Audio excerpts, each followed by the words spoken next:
Ta-da! I'm Herman from Dragonforce, and this is Sam. I play the guitar really amazingly. Really amazing. Anyway, you are watching the amazing Signal to Noise. On a cold winter morning, in the time before the light. Signal to Noise.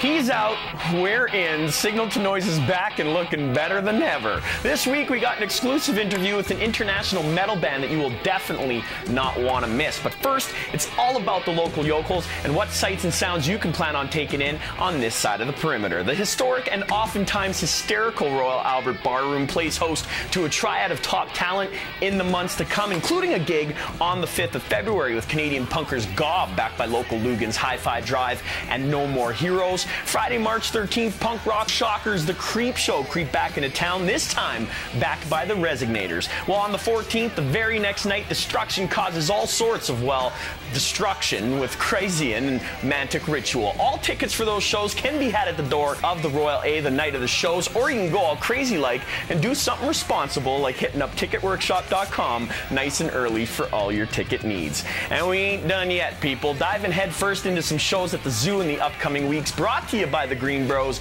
and Brother Greg of the Crazy Maiden Rock Shop. Every Thursday at the zoo, you can bank on Crazy Maiden Thursdays, featuring cheap drinks, cheap food, and great music. Spearheading those nights, January 29th, On the Fly, get it going with the Knot and Illis Mortis. February 5th, Talk City, get the city talking with Rented Mule and Caden's Thump.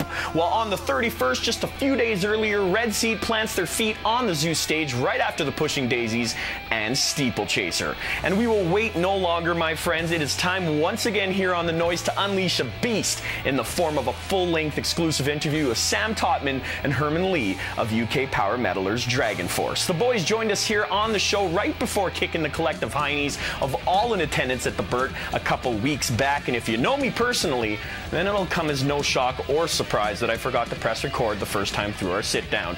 So here it is, the second take of our interview with Dragonforce. You gotta have that fire in your eyes and the energy from the members itself. You can't buy that. You can't pay something to, a crew to make that happen. You gotta do it yourself. And I think we got that. And these days we have the big light show and everything, the whole big stage. Really, we've moved to a new level. I think anyone that haven't seen Dragonforce or seen Dragonforce, it's time to see us now. I think we're really up our game more than ever. Is it true that you guys tape your beer to your mic stands? Is this true? To be honest, actually, on this tour, our crew have been pretty slack and they're forgetting to do it. So the whole reason we did that in the beginning, because I'd stick a bunch of beers across the drum riser and whenever you want to drink, you have to go and get some. So I have to wait till I'm strumming along on E or something or A and then quickly drink it. But then that kind of got lost along the wayside a bit. So the reason was so we could keep playing and carry on drinking. Because I was getting basically annoyed with him doing it. He was doing it in Japan. Japan, you're not even supposed to play properly. Yeah, you're not supposed to get drunk on stage anyway, even if it doesn't affect your performance. So I was getting annoyed to stop playing. So he's playing with one hand. So I said, you know what? I told the crew, can you get some gaffer tape? Just tie the beer to the microphone stand, throw a straw in, so that forces him to carry on playing, and you can drink.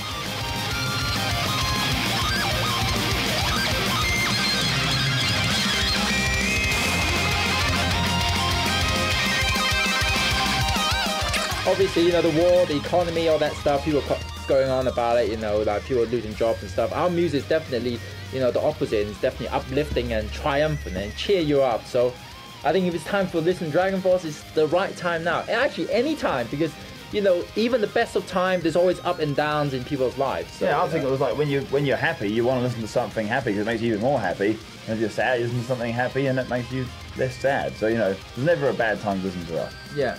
And our show, a Dragonforce show, is like a party. It's not about us, trying to show off, thinking, yeah, we're really cool, we're cooler than you. You want to be like us, blah, blah, blah. It's about having a party with the fans and everything together. Yeah. So that's why you can see we're having lots of fun and everyone's laughing. Yeah, you always see the audience, everyone's smiling and they're happy. It's not just like, oh wow, I want to watch those guys play a really fast guitar, how amazing that is. It's just about having a laugh. We have to get drunk and they get drunk and everyone just has a good time, basically. I think we've been playing together in the band for so long now, for so many years. We've been around for a while. the 4 albums. So, you know, it's all been evolving, and it's, you know, it just get better. It's like, you know, the longer the band play together, tighter it gets, and I think that's how it worked with us. You know, I'm self-taught, classically trained, but I think at the end of the day, any musician, artist, or whatever, need to teach themselves to be, you know, who they are, you know, individual, special, different, something unique about them. Especially something like classical, they don't really teach you how to make your own thing. Most classical musicians don't write their own music, you know, they just teach you the thing that you should do like everyone else. You know, so I mean, obviously I start off with that, but then like, you know, now I'd like make my own stuff. But the whole idea, the goal is to make something that sounds good. You know, so it's like if we're on an album, we're like, you know, he'll do a solo and then I'll do one after it, and it's not just like, oh, I'm trying to be better than the one he just did. It's like we're trying to make something that sounds good as a whole to listen to. I've played with people before, and like you might audition someone and they just want to, like, they're off in their own world, they want to do as many drum fills as they can, you know, and like they're not thinking of the song, they're just thinking about like, oh, I'm great at my instrument, you know what I mean? It's like, it's not that at all.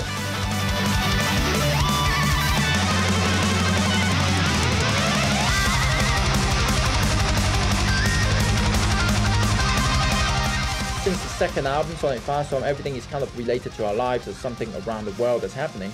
But the way it's written, people might not see it straight away. But they can probably relate it in their own life in something else. That's the great thing about, the great magic I think about the Dragonforce lyrics. It's not a single one-dimensional, you do this, you this, that. Yeah, it's like a country song, you know, country and western lyrics. They say, yeah, I went down to the pub and then I had a beer and then my woman left me. And, you know, it's like, it tells you exactly what it is. You know, about like he was looking at what he's saying, like, you know, you can read our lyrics because they're written so amazingly and poetic. Like, you can interpret them how you like. I actually think they are. Yeah. People don't understand just because, you know, some of the words are more simple, but you need the right words to go to melodies. You know, so having like really try to be intelligent, wacky, you know, words that you need a dictionary to tell you what it means. It doesn't mean anything. Yeah, and you can't. A lot of words, you know, there's certain words that just go better with certain melodies. Like if you're going da da, like some kind of deeper, meaningful end of a chorus line. If you got something like forever or something, yeah, it sounds better. Like there's certain words that just fit melodies better than others. You know, it's like, you know, pop songs since the last 50 years, they'll still say love and baby all the time because they just sound the best words for that kind of music and for those melodies.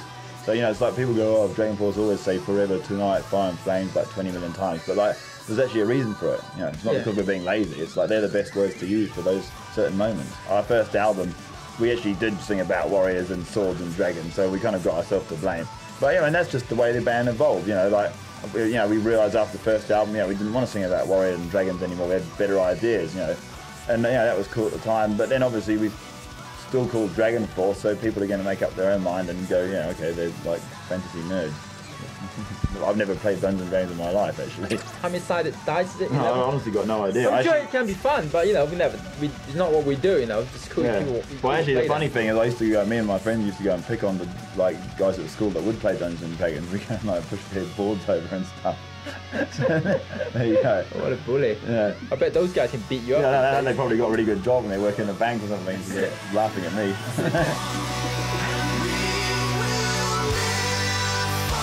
Best band so far to tour with on the road? Anyone who can drink as much as us. Well, we're the coolest, so I don't know who. Actually, to be honest, no, just because they drink a lot doesn't mean they're fun. Plenty of people who get really drunk and they're still just as boring as when they're sober. So, yeah, it's hard to say. There's never 5 cool people in one band. There's like usually like 1 cool guy and 4 boring people. Most like boring band to tour with on the road? Arch Enemy. Arch Enemy for sure. Sorry guys if you see this, they're really nice chaps, but just a bit boring. Let me say that again. Arch Enemy. Best city to play metal in? The most recent one that I thought was cool was Quebec. Was a good laugh. But, you know, maybe Winnipeg is going to kick us out. I don't want to sound like an idiot lying, but actually Canada been good everywhere, every time. Best beer ever in the whole world? Probably I'd say Carling Black Label in England. No one else likes it, but I do. It all tastes the same to me. Favorite metal bands of all time? Dragonforce, because if you don't like your own band, you shouldn't be bothered doing it. You should like your band the most more than anything else. You gotta be your own biggest fan, right? Yeah, I agree with that actually, yeah. Weirdest, grossest, funniest thing that comes to mind that's ever happened at a Dragonforce show? I'm talking about the show, but the other day we were on a train from Russia and our singer pissed all over Dave the drummer, but he was in bed because he thought it was the toilet. Every time we start a new album, we listen back to the old one and see what we need to do, how we're going to evolve and how to take the band forward. And this new album is definitely much more dynamic. It's not like, you know, I know people say, oh, Dragonforce is all fast, but really, I mean, you listen to Ultra Beatdown, there's so much mix of emotions, melodies, and speed and dynamics in it. It's definitely show a new side that we never done before. It's easy to say, okay, let's change style because we need to do something new, but that's not really what it's all about. You know, you can look at something like, look at Metallica, they do like Saint Anger, and like they say, well, change style. Obviously, it's completely different, but it doesn't mean it's good. When we finished the second album, Sonic Firestorm, we actually thought we can't go further than that, because I actually thought when we finished the second album, that was the best album in the world, really, you know. But now we made better albums, yeah. Well, there you have it. Definitely up there with my favorite rock and roll dudes I've ever interviewed. And if you want more of it, hit up the Winnipeg dot on the Canada map at shawtv.com. Click on the Arts and Entertainment section and check out the Signal to Noise page. We got past interviews and repeat episodes in case the meds kicked in halfway through and you fell asleep. Don't worry, I've been there myself. We'll see y'all next week here on STN. Adios, amigos. Oh yeah, and keep it loud and keep it local.